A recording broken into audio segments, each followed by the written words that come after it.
Now, with the new fascist era of the United States and Trump presidency, the philosophy of Trumpism, the political philosophy, is very closely related to neo-fascism and to a lesser extent neo-Nazism. But people often forget the fascism originated in the United States. It did not originate in Italy in the 1910s to 1920s. It did not originate in Germany under the dictatorship of Hitler.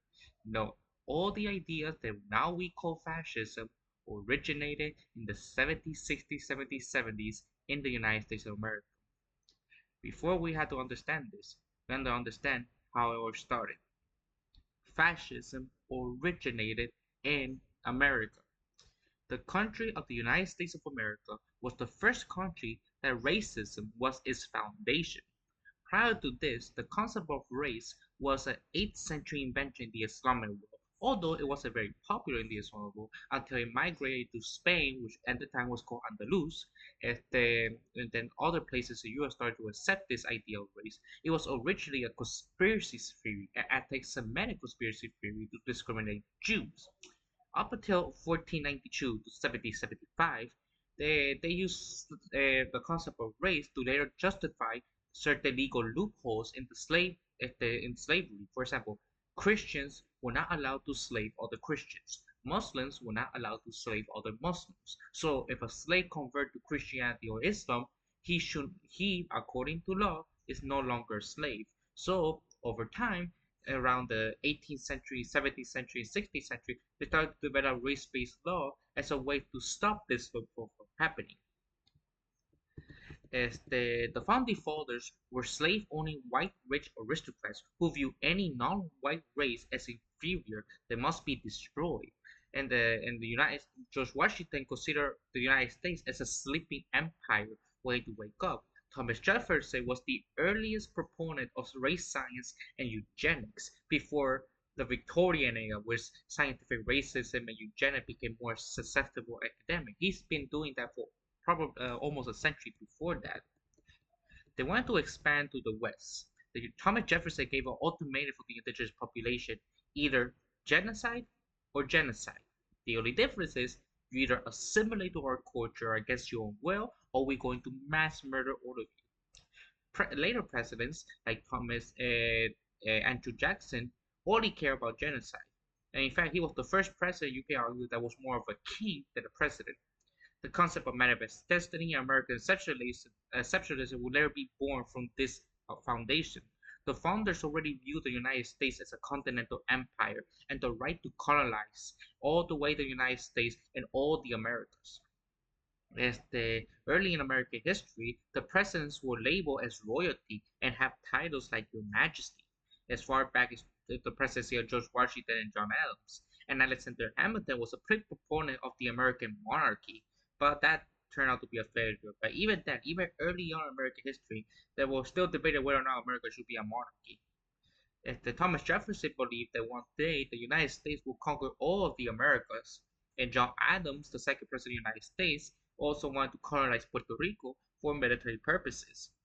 And even these founding fathers, including George Washington, believed that true democracy, was bad, that would lead to anarchy. So that's why they created the Senate and the Supreme Court as a check and balance against the will of the people. You heard that right. The Senate and the Supreme Court was and the Electoral College were created against the concept of democracy fully take place in the United States because it would lead to anarchy. Even though look at revolutionary Spain from 1936 to 1939, with the Ukrainian Free Territories, the Zapatista controlled Chiapas, Mexico, and the mainly Kurdish controlled Rojava.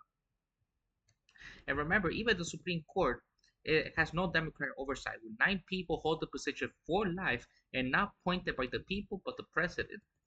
The founding fathers were the earliest white supremacists and white separatists and had war preparations against the indigenous population if they refused to give their land despite the 374 treaties they did with the indigenous population that recognized these lands as independent sovereign nations. That's why the image you see right here, right behind me, is what happens if all those 374 if the treaties were honored. The one on the green belongs to the indigenous population, while the yellow maintain the United States. Look at this. I gotta move my character a little bit. Well, not my character. There you go. Like, look at this. This yellow part is the United States under the treaties. All this occupation is a legal occupation. And look at Florida. Florida was by the Seminolese people. They are the only indigenous people in the United States that will never successfully be conquered. We have to remind that. And remember, even with these war preparations, they went full expansionist with the Mexican-American War. Benjamin Rush was another founding father who was expressed a common sentiment among the founding fathers and the early American rich elite that non-white races was a disease and open to extermination, especially on the indigenous population. This is a precursor to the Victorian era scientific racism and eugenics programs and sterilization programs that we'll see much later. They're already doing this way before that.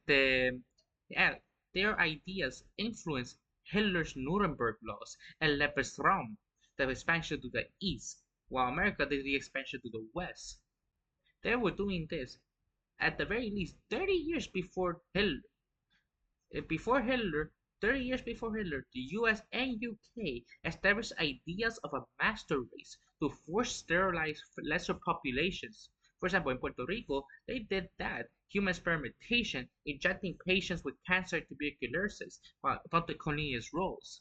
And even as far late as the 1970s and 80s, with their operations, around one-third of all female population in Puerto Rico lost the ability to reproduce. This was a genocide that the United Nations had to tell them, if you don't stop doing that genocide, we're going to declare it as genocide. So they did, without punishment.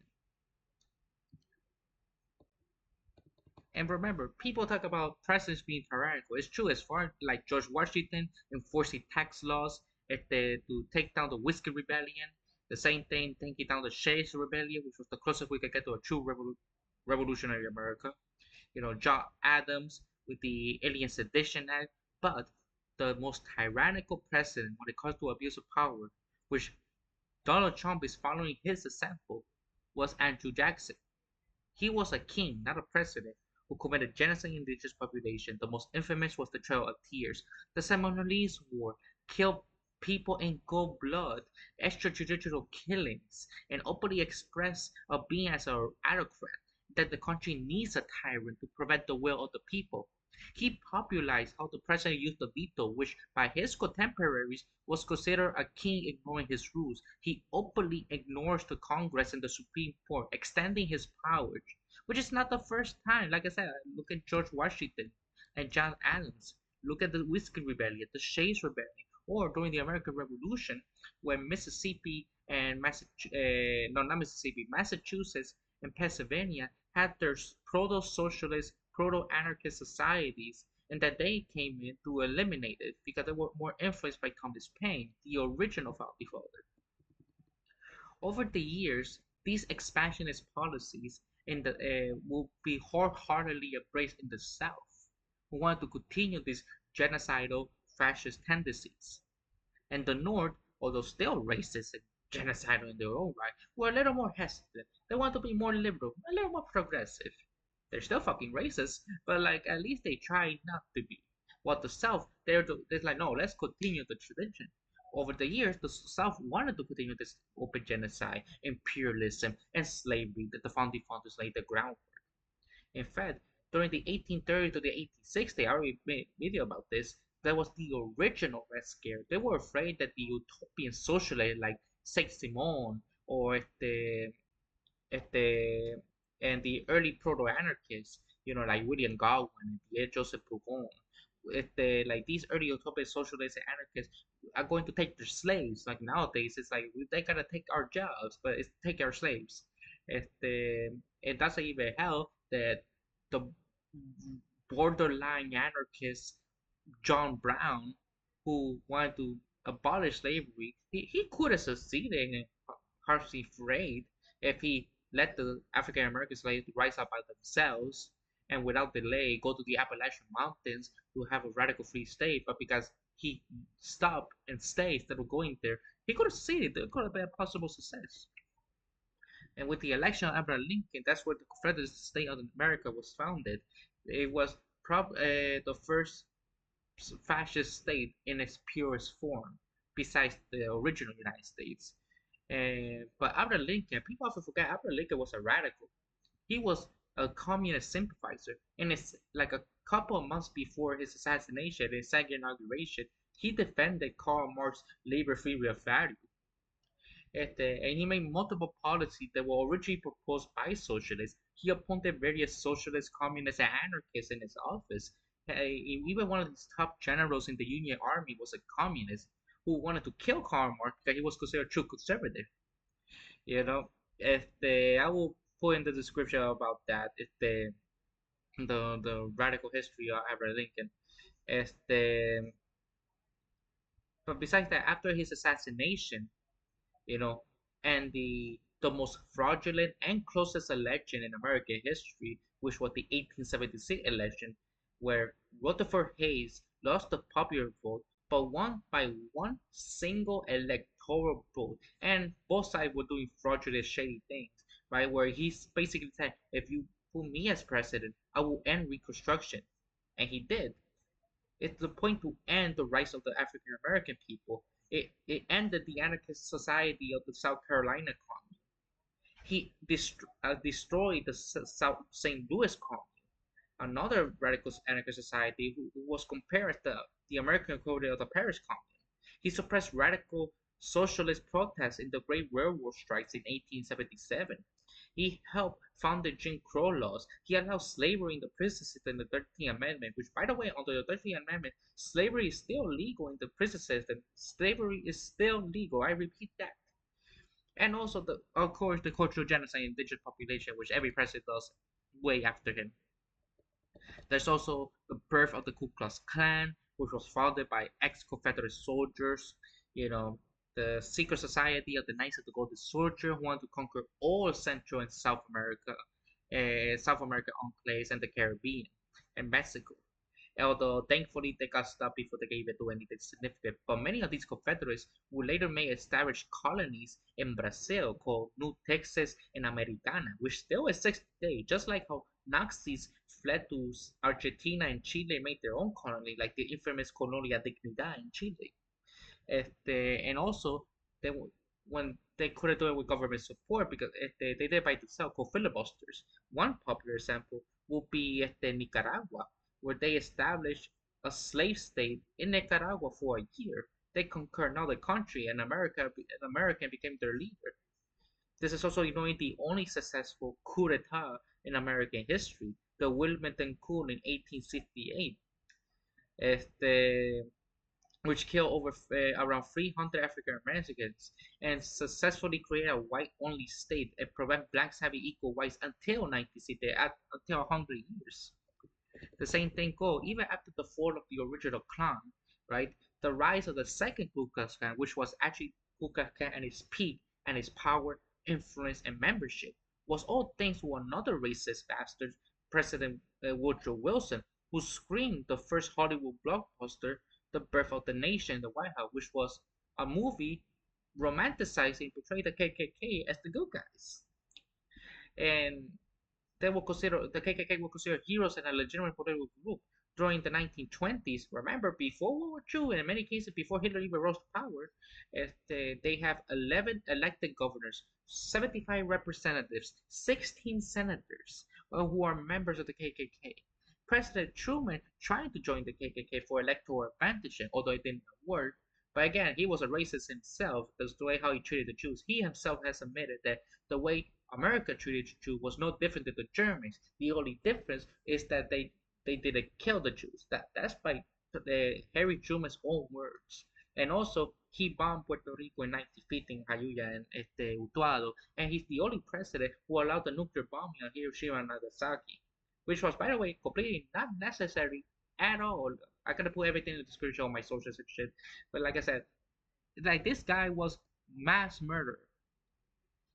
Despite all over a century of genocide, human zoos like the Puerto Rican village in the World's Fair in 1904, 6 years after America colonized Puerto Rico, giving second and third class citizenship to basically anybody who was not white at the time. The practice of segregation, and also the business plot as well, trying to establish a fascist state with the fear of FDR's presidency becoming socialist. Hell no. At best, it was social democracy at best. Even then, many of these rich white businessmen who failed at the business plot then went to the direction to get all their support to Hitler. That's how Hitler rose to power in the first place, because all the money and fund he got from the Americans, the British, and the rich capitalist class. It was thanks to them that Hitler got the chance to have the power he has. You have to understand, fascism is nothing new in America. It originated in America. There are times that we went back, moving away from fascism, like Abraham Lincoln's presidency, as the Reconstruction period to a lesser extent, FDR's presidency, and after World War II to an extent, right? Especially the 70s, 80s, and 90s. But now, a new wave of fascism has returned to the United States. And just like all the other time, we have to bring back the revolutionary spirit that we have in the United States. The Shays Rebellion, the Battle of Antis, Tennessee, the Coal Mine War, the Battle of Blair Mountain, the various the communist the movement that was at its peak at the 1910s, 20s, and 30s in the United States. Hell, we even have communist mayor and governors, congressmen, you know, we could have a genuine revolutionary society. It's up to the people to decide under the principles of non-violence. It has been shown that non-violent tactics is more successful than violent ones. Learn the history, learn your struggle, and we had to prevent any further tyranny in the United States more than there already is. America was never democracy, it was never a republic, it was always an oligarchic empire. If you want to true democracy, look at an example of Zapatista control Chiapas, Mexico. Look at the example of Rojava. Democratic federalism is the legitimate answer.